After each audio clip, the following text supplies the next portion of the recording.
a esta segunda parte de la sesión, el día de hoy en homenaje a la figura de Caballero Bonal. Deciros como introducción que a pesar de los contratiempos, esta actividad se lleva planeando,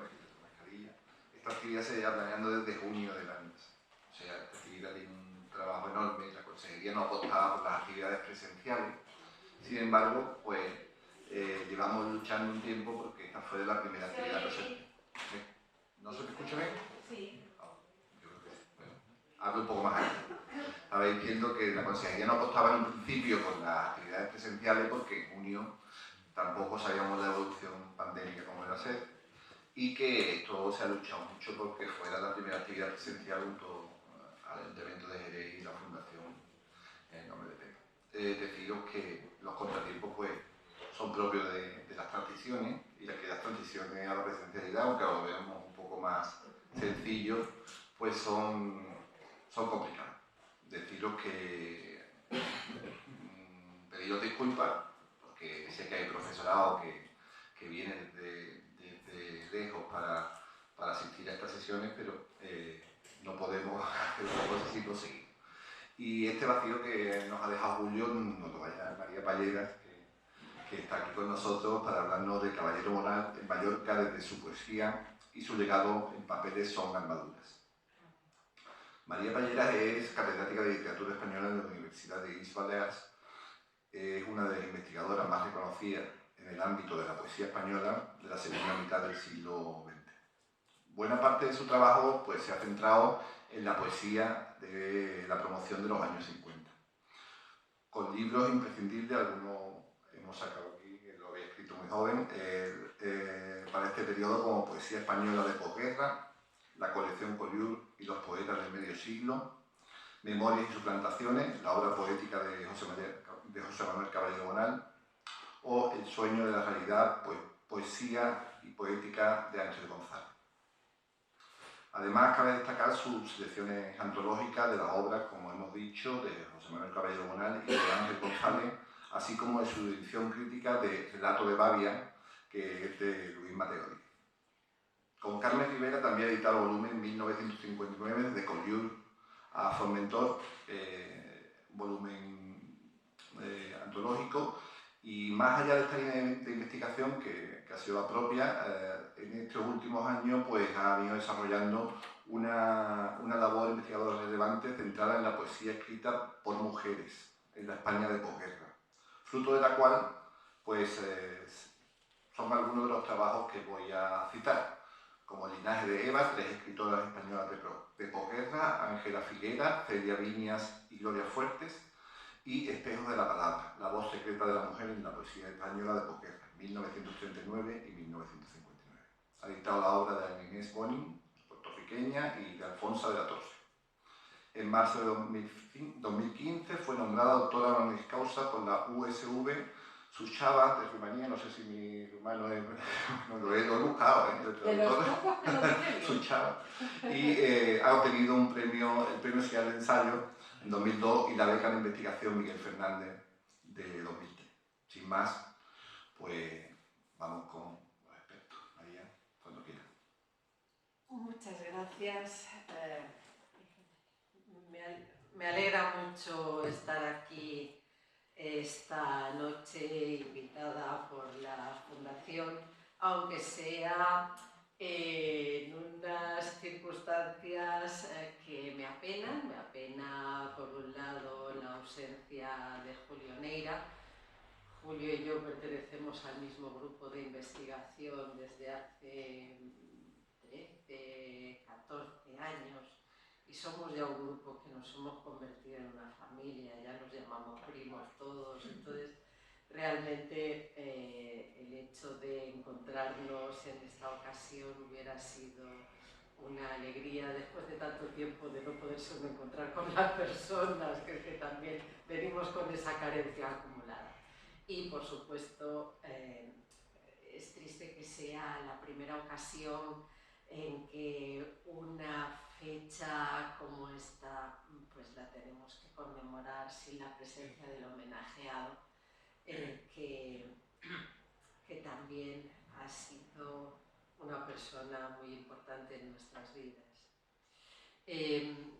Cuando me propuso Pepa venir a dar una charla, estuve dando vueltas a distintas posibilidades, pero al final me decidí por hablarles a ustedes de lo que, en términos sencillos, podríamos decir Caballero Bonal en Mallorca y Mallorca en Caballero Bonal.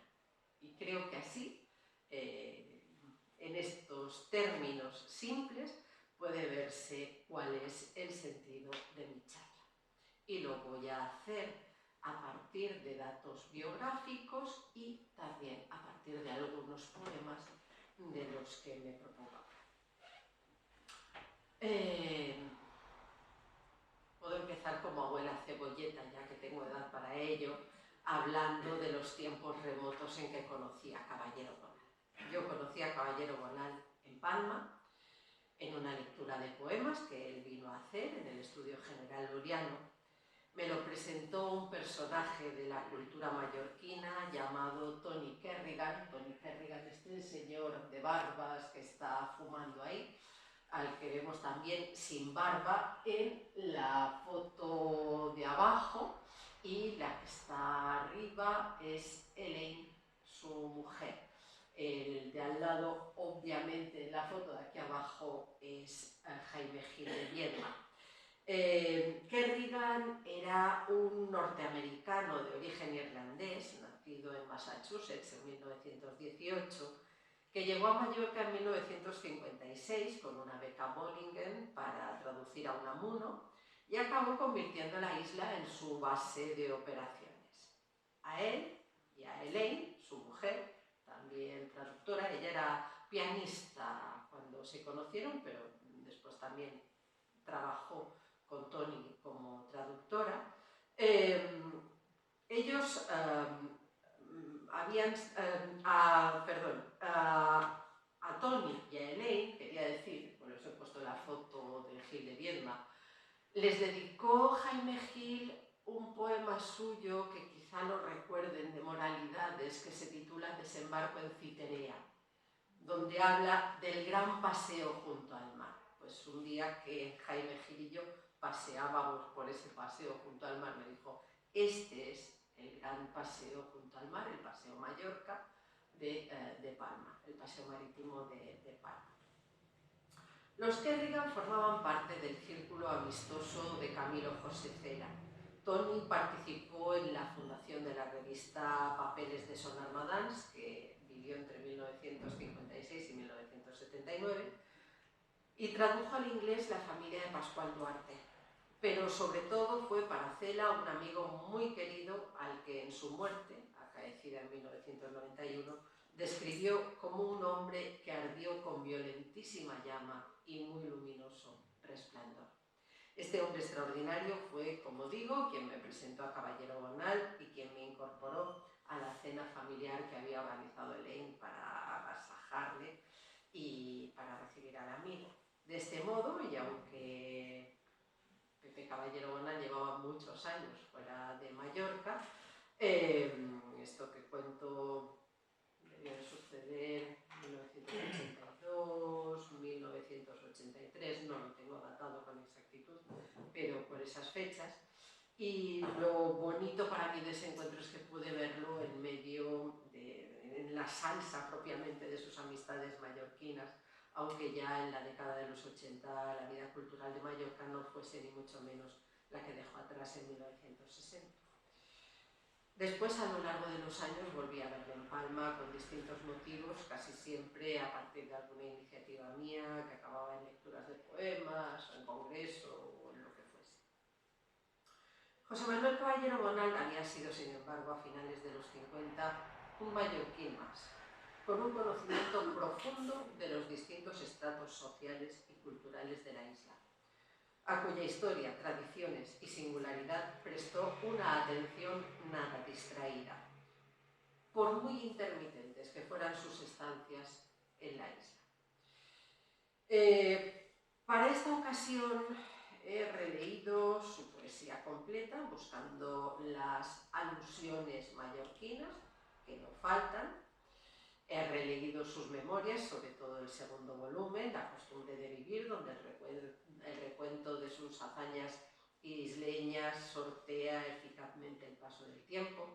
Me ha sido muy grato reencontrarme también en sus páginas con los topónimos mallorquines, que él escribe casi siempre con la grafía antigua, anterior a la norma lingüística vigente, pero con absoluta fidelidad a la que se usaba cuando él vivía esa mallorquinidad más o menos interina.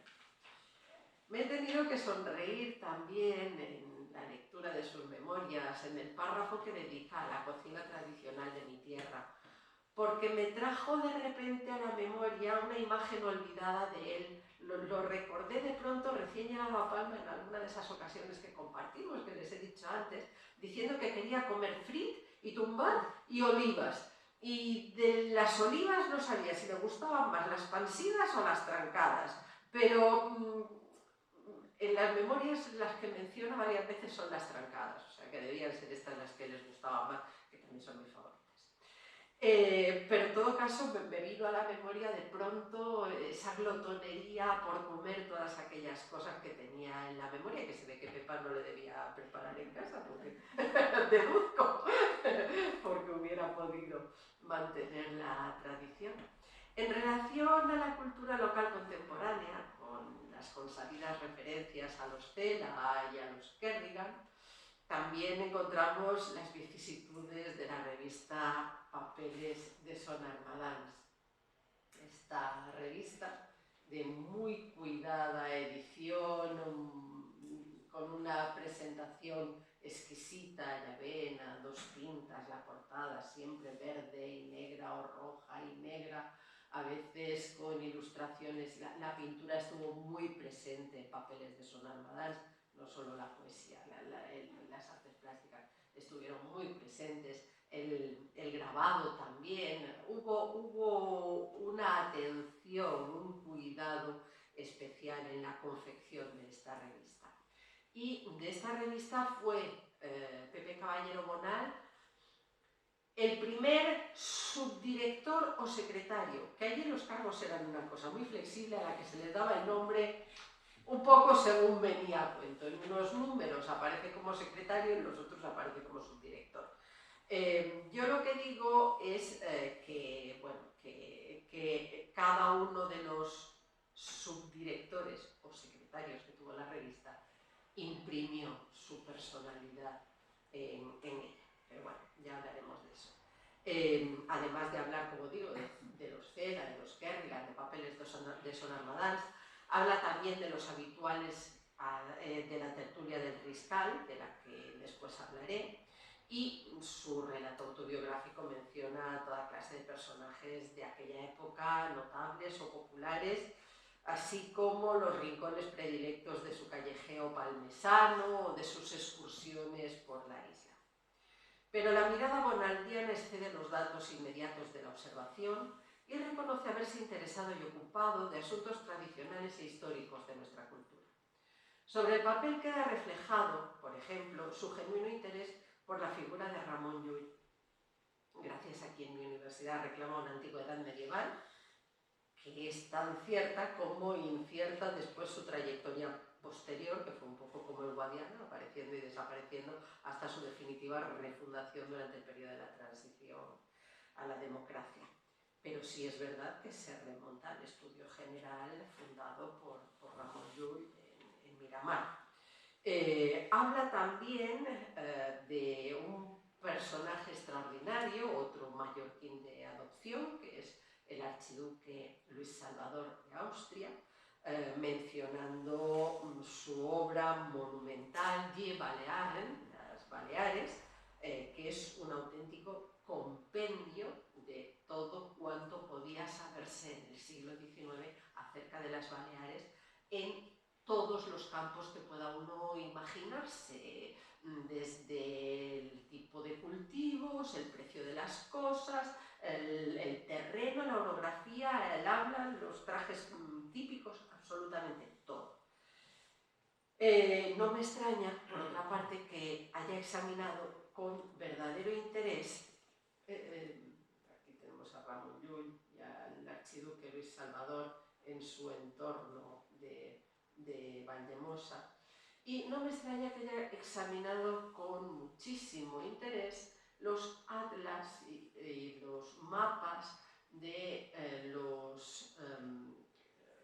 la familia Cresques, padre e hijo. Eran Abraham y Yehuda o Yafuda, como decimos allí. Los Cresques son dos personajes importantísimos dentro de la cartografía medieval y Caballero Bonal le prestó mucha atención a esto. Tampoco se escapó a su observación, eso era imposible no hacerlo, a finales de los 50, la discriminación social de las familias señaladas como descendientes de judíos conversos, los llamados chuetas mallorquines. Aquí les he puesto la portada de un libro que tratara el tema, Historias del Carrer. El carrer por antonomasia, la calle por antonomasia era el carrer del Call, que era exactamente el gueto judío, ¿no? El gueto donde desde la Edad Media estaba ubicado el gueto. La segregación social de este grupo todavía estaba muy viva cuando él fue a parar a Mallorca y nadie podía desconocer los dichos y canciones con que se les señalaba, lo que daba lugar a una endogamia raras veces conculcada entre quienes sostentaban alguno de los 15 apellidos que en aquel entonces cualquier mallorquín habría podido recitar de memoria y que afortunadamente pues ya no es así. Como buen mallorquín de adopción se lamentaba ya en aquellos tiempos, al igual que los lugareños, lo recuerda como un tema de conversación en su visita a Maribén, que entonces era todavía propiedad de Joan de Saridakis, pues él se lamenta de la progresiva degradación urbanística de la isla, entonces en grado más que incipiente, pero que efectivamente ha dado lugar a la actual y lamentable balearización del espacio natural. Aún así, reconocía que la devastación del paisaje no afectaba a todos los lugares por igual. En sus memorias dice: quedan aún espacios magníficos, el Torrent de París, el bosque del Común de Bunyola, las inmediaciones del Puigmajor, Llucalcari, Formentor, Dellà. Sus memorias lo muestran también como buen conocedor de las tradiciones populares mallorquinas, como el baile, este es Maribén, el baile dels Cossiers, sobre todo esta tradición está muy viva en una población que se llama Montuïri, pero también hay este tipo de bailes en alguna otra de las localidades más importantes del Pla, del llano de Mallorca. Este baile está protagonizado sobre todo, como ven, por figuras masculinas, y es una tradición medieval que se remonta a la época medieval. Habla también de otras festividades mallorquinas, como una de San Juan, que es la fiesta del sol quan balla, la fiesta del sol cuando baila, y habla también del festival de cançons casolanes y del Camp de Mallorca, canciones caseras y del campo de Mallorca, que se celebraba anualmente en Llubí y que él recogió en 1972 para la firma discográfica Ariola, igual que hizo aquel trabajo sobre el archivo del cante flamenco, hizo también este trabajo sobre la tradición musical mallorquina, y el Govern Balear ha reeditado en forma de CD aquel disco. ¿Qué decir también del singular reflejo de la psicología insular en su lectura de Mallorca? Con forzosa ironía señala la capacidad de los lugareños para reducir el mundo a los confines de lo que muchos llaman por antonomasia Sarrocata, la roquita, así es como muchos mallorquines se refieren a nuestra tierra.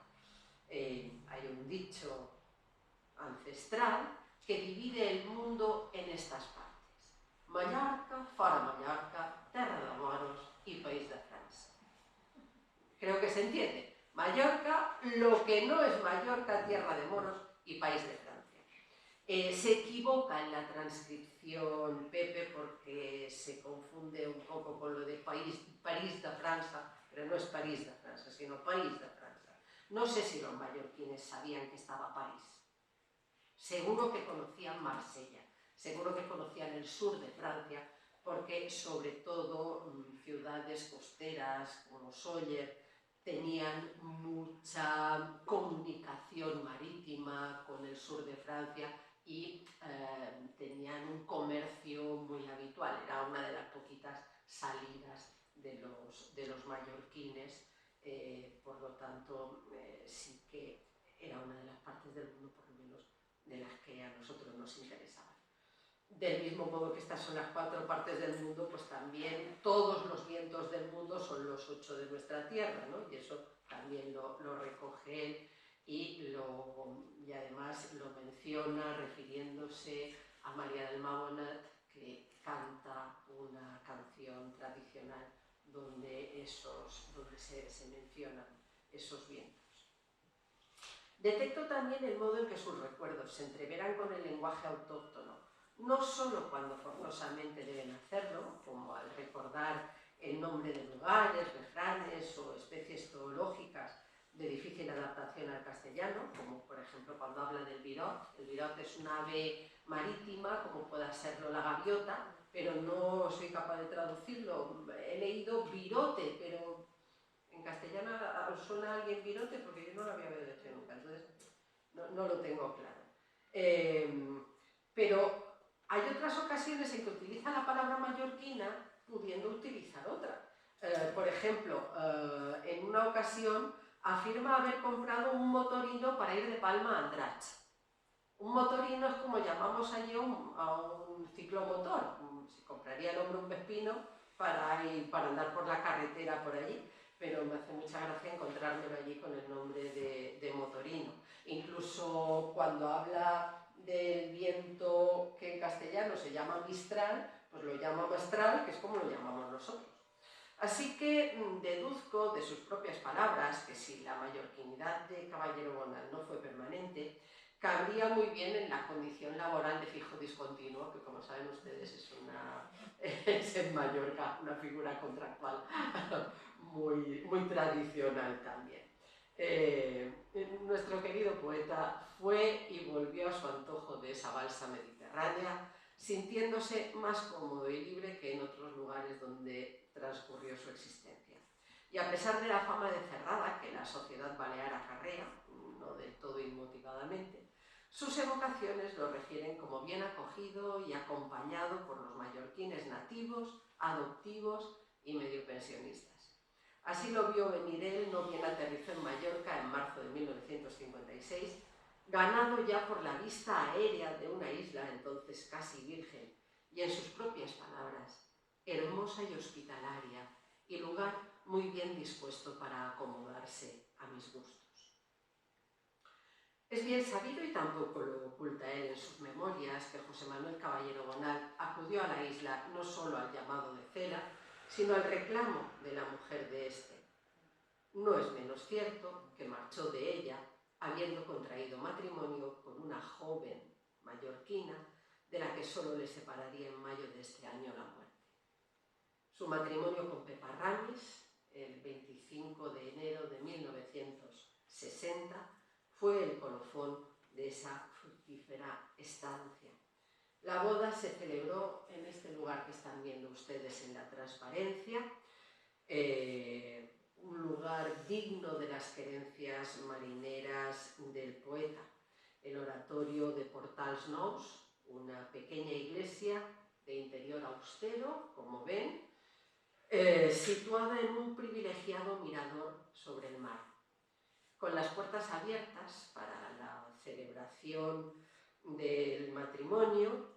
El oficiante tiene como horizonte final una vista sobre el mar, de modo que la edificación posee desde esa perspectiva el empaque de una nave con la proa surcando las aguas. A este momento se refiere poéticamente en Entreguerras, con el recuerdo de cuando iniciamos Pepa y yo nuestra historia bifronte en Portals Nous. Ninguno de estos hechos me parece fundamental en el relato que trato de construir, pero tampoco los considero superfluos y por esto quiero mencionarlos. En el centro de este relato quisiera situar sobre todo la convivencia del poeta con las fuerzas vivas de la cultura y su trabajo en la primera etapa de Papeles de Son Armadans. Respecto a lo primero, considero un hecho probado que los sucesivos subdirectores imprimieron su propio carácter, como he dicho antes, a la revista. En el caso de Caballero Bonal, esto es palmario. Su biógrafo autorizado, nuestro querido Julio Neira, atribuye a su labor personal la consecución de una nómina de colaboradores que integraba a exiliados, autores del 27 en el interior y a jóvenes de su generación, entonces el incipiente de su carrera. Muy especialmente a estos últimos. Yo podría decir también que cuando fue secretario de la revista Josep María Llompart, que también tuvo una relación muy entrañable con Caballero Bonal y con su mujer, de hecho, Josep María Llompart y su mujer, Encarna Viñas, fueron padrinos de bautizo de uno de los hijos de Pepe y Pepa, ¿no?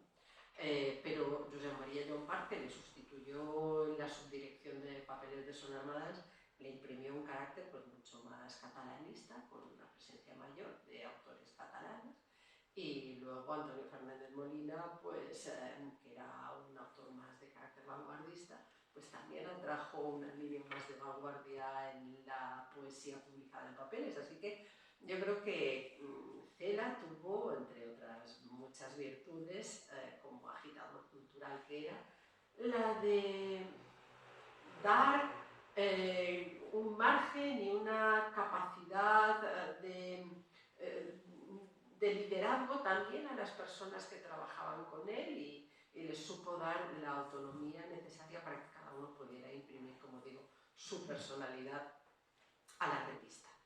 Pero decía antes que en el caso de Caballero Bonal pues hay que tener muy en cuenta la labor divulgadora que hizo de sus propios colegas de generación. Y creo que en esto Caballero Bonal fue generoso siempre y lo fue hasta el último momento. Si en la etapa de Papeles de Son Armadans esto es muy visible por los nombres que aparecen ahí, no solamente se divulgó la obra de autores emergentes del grupo realista como José Agustín Goytisolo, José Ángel Valente, Jaime Gil de Viedma. No quiero tampoco olvidar que el propio Caballero Bonal publicó allí su obra Anteo. En esos 4 poemas vieron la luz por primera vez en Papeles de Son Armadans, haciéndose una pequeña tirada también en separata de ese librito. Pero aparte de eso, él quiso editar y no pudo por la lentitud de los procedimientos, quiso editar dentro de las ediciones de Papeles de Son Armadans Metropolitano de Carlos Barral. Luego ya digo que no fue posible por la lentitud de los procedimientos. Pero aparte de los suyos de la nómina realista que he dicho antes, también divulgó la obra de Carlos Bousoño, Mariano Roldán, Aquilino Duque, Miguel Fernández, Fernando Quiñones, etc. Yo creo que eso fue una constante en la vida de Caballero Bonal y es algo que también hay que reconocérselo. Cuando él se marchó a Colombia, trató por todos los medios también de divulgar lo que sus colegas, poetas y narradores estaban haciendo en España en la línea realista, y lo llevó a reseñas, lo llevó a artículos, lo llevó a conferencias e hizo una extraordinaria labor promoviendo el trabajo de su propia generación, y creo que después lo siguió haciendo también a través de la Fundación, ya con la generación asentada ya de la manera que uno quiera. Creo que también contribuyó a la visibilidad y a la recuperación de los mayores y a la visibilidad de los jóvenes. Yo creo que Pepe en esto fue enormemente generoso y me parece que es un rasgo de su carácter y de su dedicación que no quiero dejarlo pasar, porque me parecería ingrato respecto a su memoria. Bien, desde su llegada a Mallorca encontró el escritor acomodo, amistoso en los varios círculos literarios de la isla.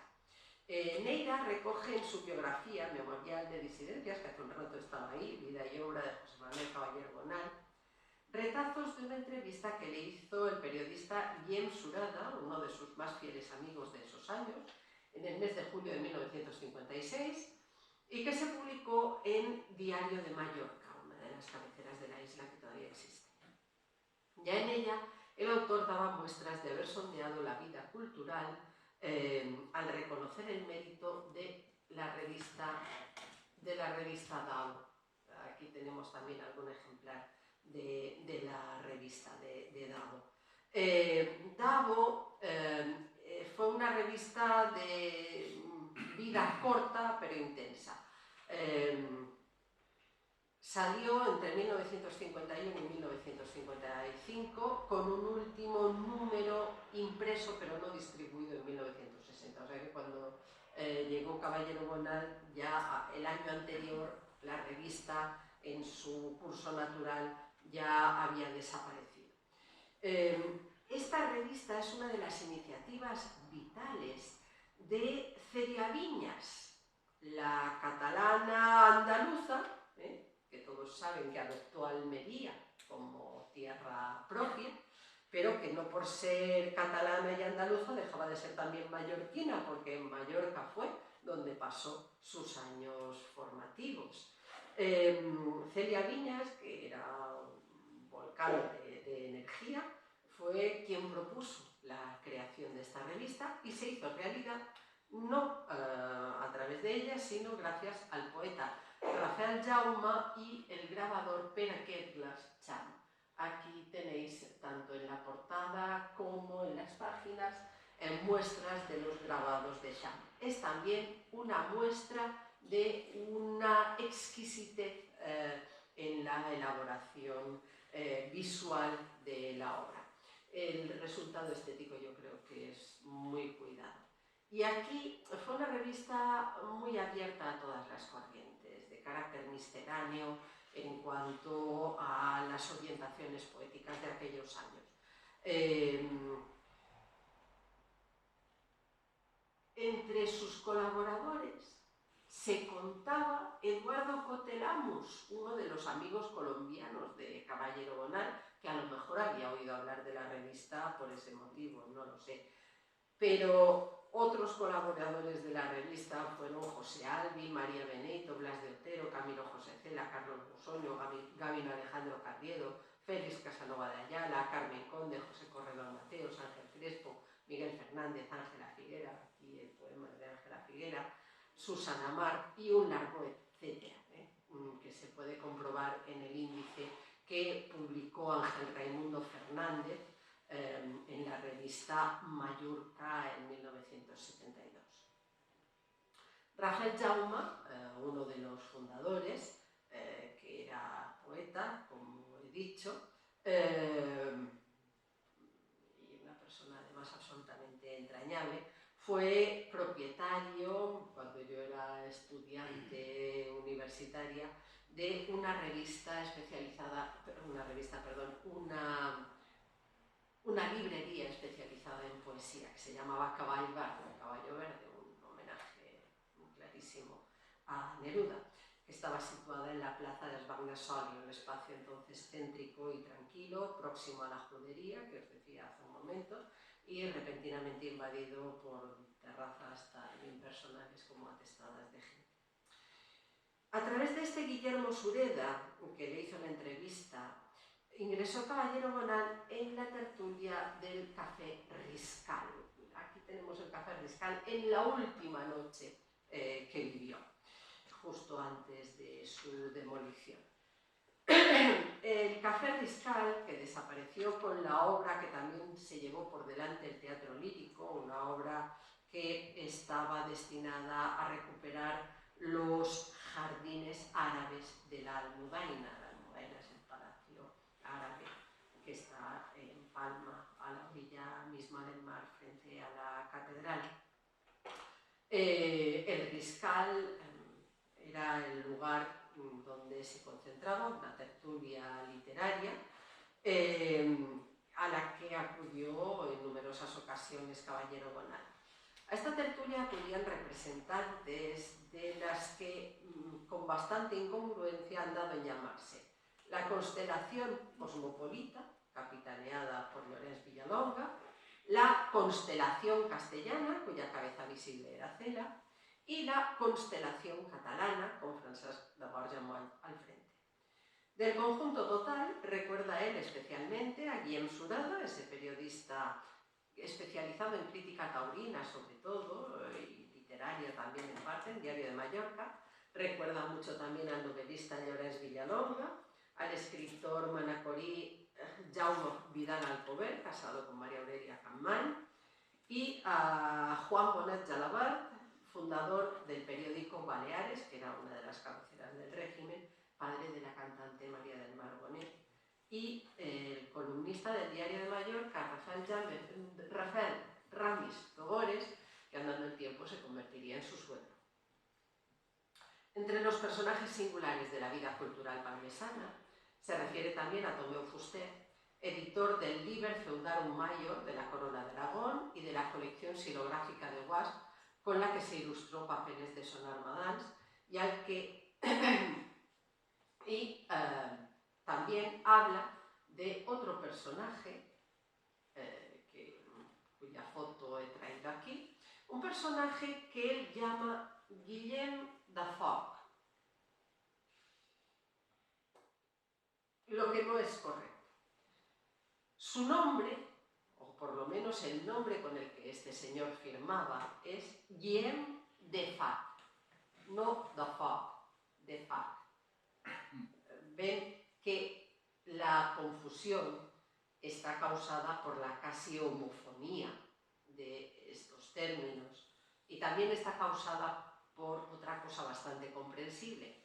Guillem de Foc tendría sentido en catalán, sería Guillermo de Fuego, y uno podría pensar que es un sobrenombre artístico que hubiera elegido el autor por esa razón, pero no, Guillem de Foc es un hombre de origen guineano, de padre mallorquín y madre guineana, que utilizaba artísticamente no sus apellidos reales, sino lo que dicen que es el apellido tribal de su madre, que presentan como una princesa guineana.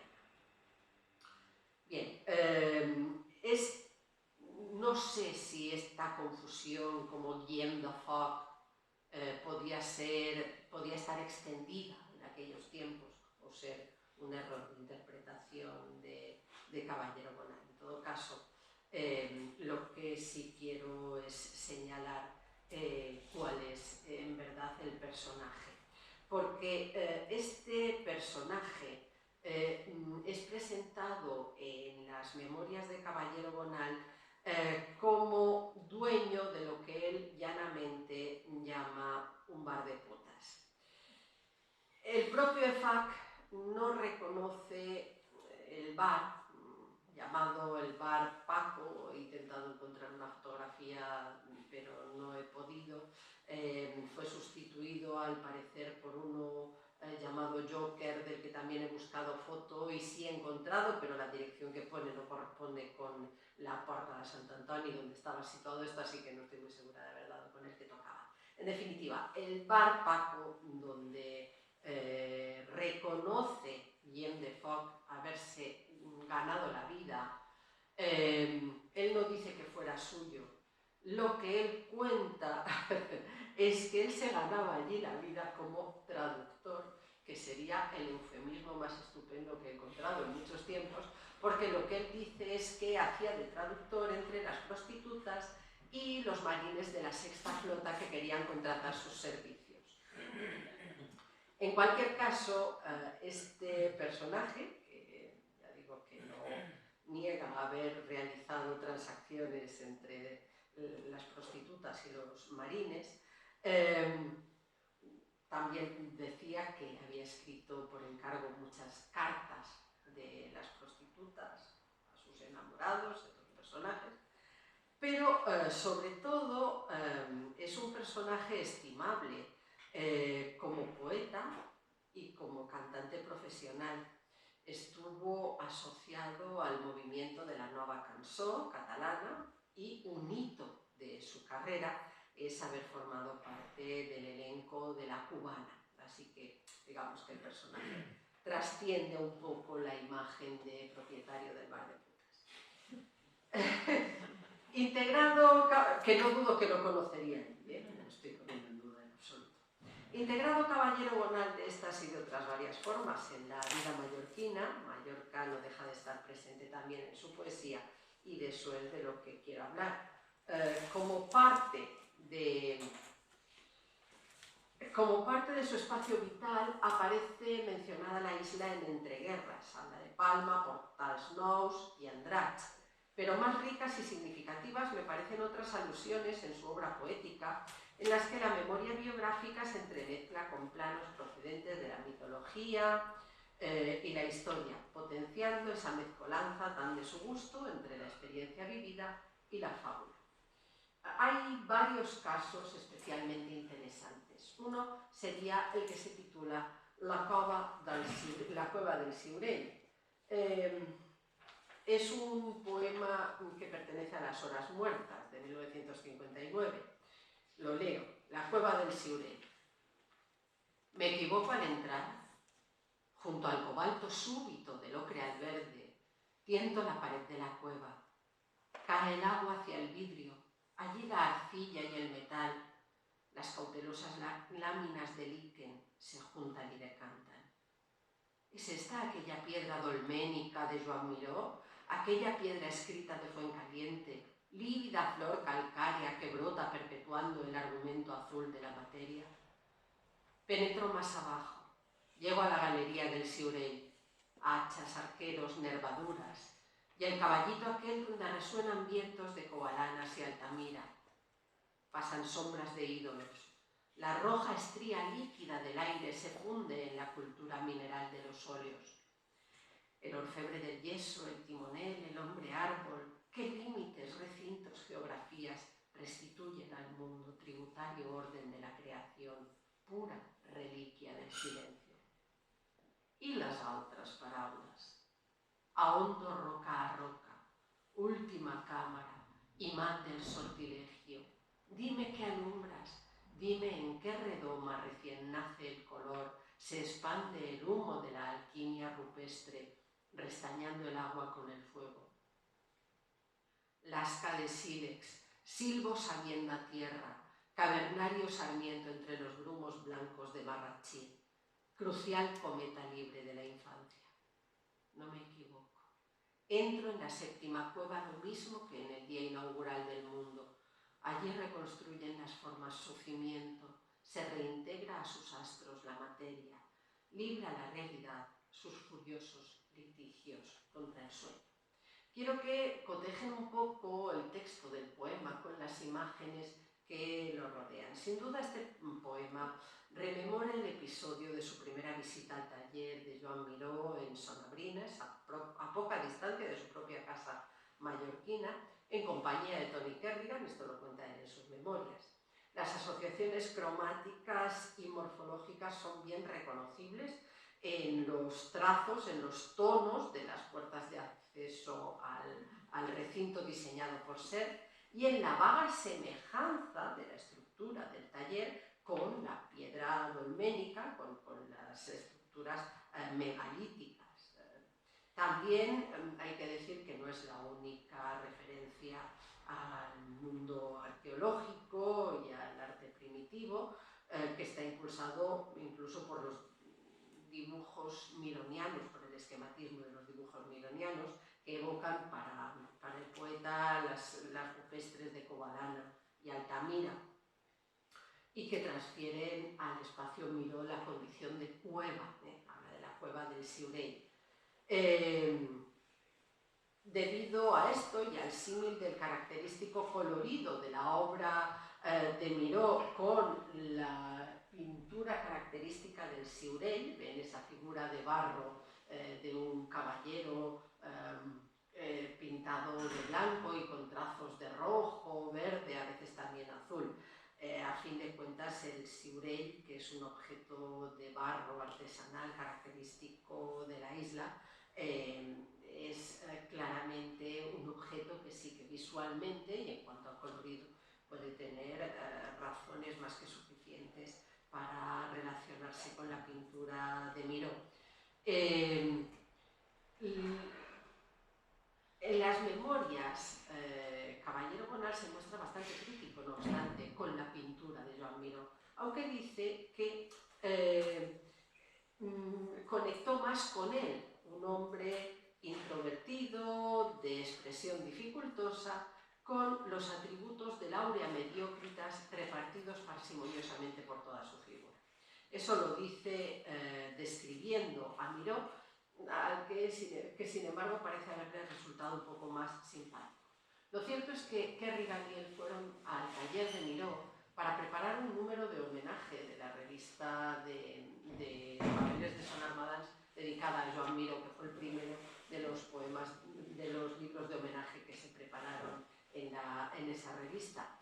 Y pasó una cosa que cuenta Cela Conde en sus memorias, Cela, mi padre, y es que ese número tenía que llevar sí o sí una entrevista con Joan Miró, y lo que cuenta Cela Conde es tremendo. Dice, Miró era el paradigma perfecto de un personaje al que no se puede en forma alguna entrevistar. Ante cualquier pregunta fuera la que fuese, se quedaba pensativo un buen rato y luego contestaba con un monosílabo o más bien inconcreto, por lo general, sí, ah, uff. A veces soltaba una palabra entera, caray, pero nada más. Cualquiera que lea la entrevista, sin embargo, que le hizo Camilo José Cela a Joan Miró en el número de homenaje de Papeles de Son Armadans, pensará que miente. Miró se muestra en ella comunicativo, ingenioso y hasta brillante. Cuando CJC le enseñó la prueba de imprenta, el pintor se quedó maravillado y contentísimo. Es una entrevista excelente. Y puede serlo, porque tanto las preguntas como las respuestas son del propio Cela. Mi padre le interrogaba, esperaba un rato, le sugería por dónde salir y Miró, muy aliviado, decía que sí, afirmando vehementemente con la cabeza. La fórmula resultó tan eficaz que Miró le pidió a mi padre si no le podría echar una mano alguna que otra vez con otras entrevistas pendientes. No es esta la anécdota más chusca de la relación que hubo entre Miró y Cela, pero tampoco hay tiempo de adentrarse en otra. Quiero terminar con un estupendo poema de resonancias mallorquinas que es técnica de la imaginación. Al oeste de Damasco serpentea la ruta prohibida que conduce al país de los honderos. Si navegas en la tórrida noche estrellada, podrás oír la acometida del mestral hostigando los plácidos adarves costaneros de Mallorca.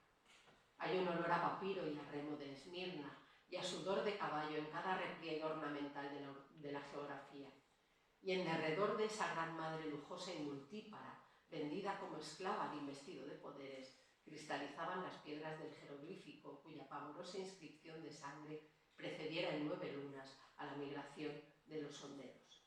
Abruptos y clandestinos son los atajos que llevan al refugio donde Artajerjes Longímano, disfrazado de alquimista de Cefalonia, escuchó sin complacencia demasiada las sanguinarias industrias de Ulises. Tu alma es esta piedra, la mer de ton miroir. Baja a la cima azul de la ensenada y desnuda llama dentro de lo húmedo a la vidriosa virgen llamada Esclaramunda. No te hará falta después la compañía del viejo bardo de Dellá, ni el subterfugio de la naturaleza femenina de Homero, para hallar la acuática cueva donde fermentan con hedionda actividad las parábolas vanas de la cultura. Cerca rota ya el orden, ese caos en reposo.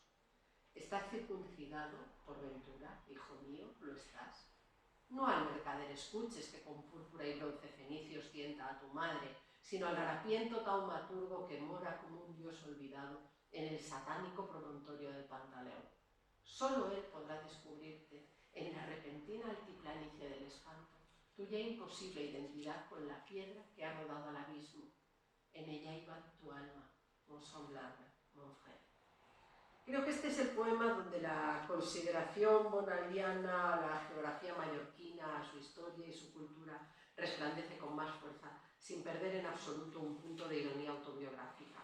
En primer lugar, el poema reconoce el valor del Mediterráneo como espacio intercultural, ese mar entre tierras, uniendo costas europeas, africanas y asiáticas, se convirtió desde la antigüedad a las Baleares en lugar estratégico para el asentamiento colonial y para el comercio, que le confirió desde siempre y para siempre la condición de territorio propicio al mestizaje e intercambio de culturas, no siempre a gusto de los habitantes autóctonos, cuyo más genuino representante es el hondero, al que expresamente hace referencia el poeta, cuyo tino, a la hora de recibir a los foráneos a pedradas, lo hizo acreedor de fama internacional y codiciado mercenario para los ejércitos extranjeros.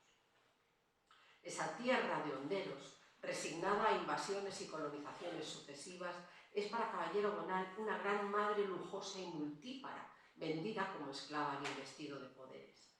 Aplicando a la representación de la isla esa técnica o técnicas de la imaginación a las que hace referencia el título del poema, podemos observar cómo el poeta superpone a través de la mención de distintos personajes históricos y literarios varios estratos del tiempo suspendidos en el espíritu marítimo de la isla, donde confluyen influencias fenicias, romanas e islámicas anteriores a la dominación catalana.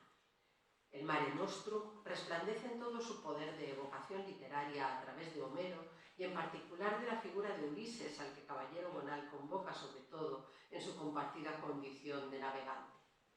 Igualmente asociada por lo demás a la primera cita bodeleriana del texto correspondiente al Homme, la mer, la deliberada inscripción del texto en el entorno de alusiones a la historia antigua y medieval no es incompatible con referencias contemporáneas directamente vinculadas a la experiencia del autor.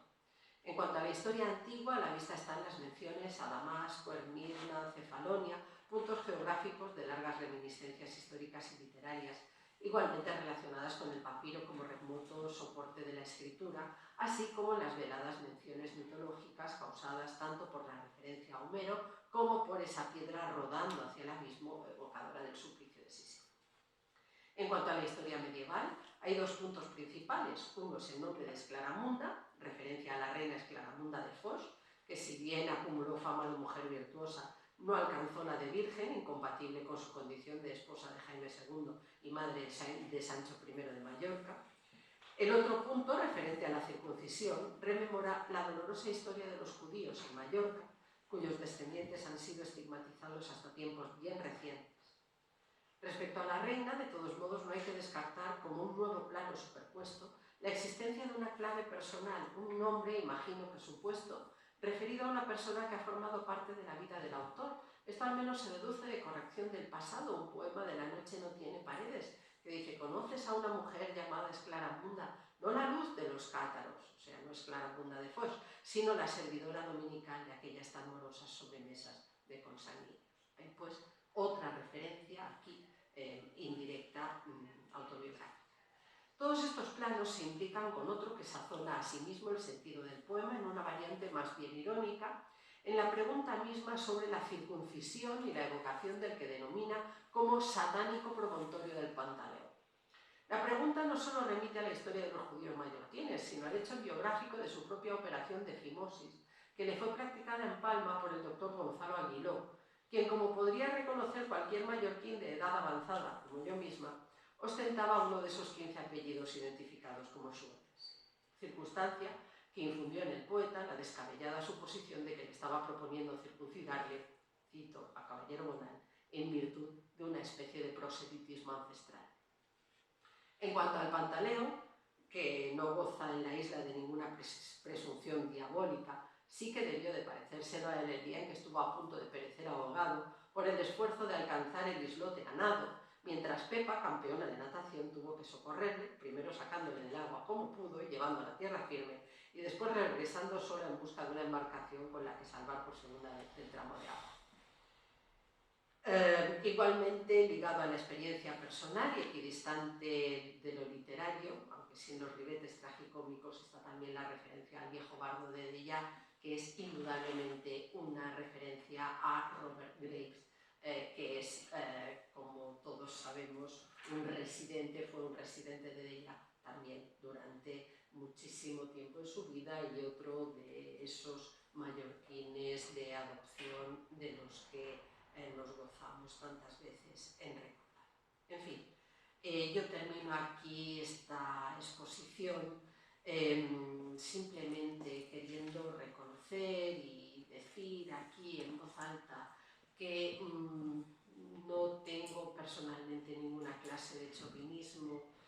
Unamuno decía que el nacionalismo se cura viajando, y yo he viajado ya lo suficiente como para saber que hay bellezas y maravillas y remedos del paraíso en cualquier parte del mundo.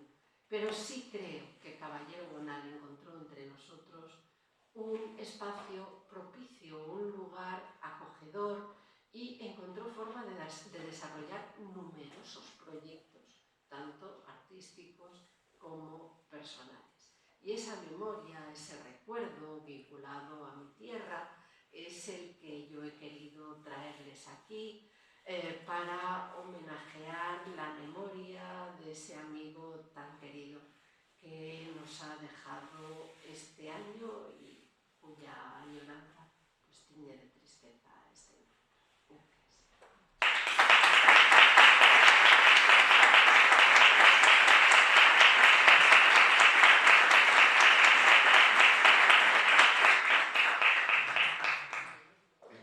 Enhorabuena, María, por acercarnos a Mallorca, este relato tan poliédrico, exquisito, a través de los escritos, los poemas y la vivencia de Pepe Caballero Bonal. Bueno, no sé si hay alguna duda, alguna consulta. ¿Tenéis vosotros el turno de palabras? En todo caso, el silencio atronado, así que creo que vamos a cerrar la sesión y ya nos veremos el próximo martes. Y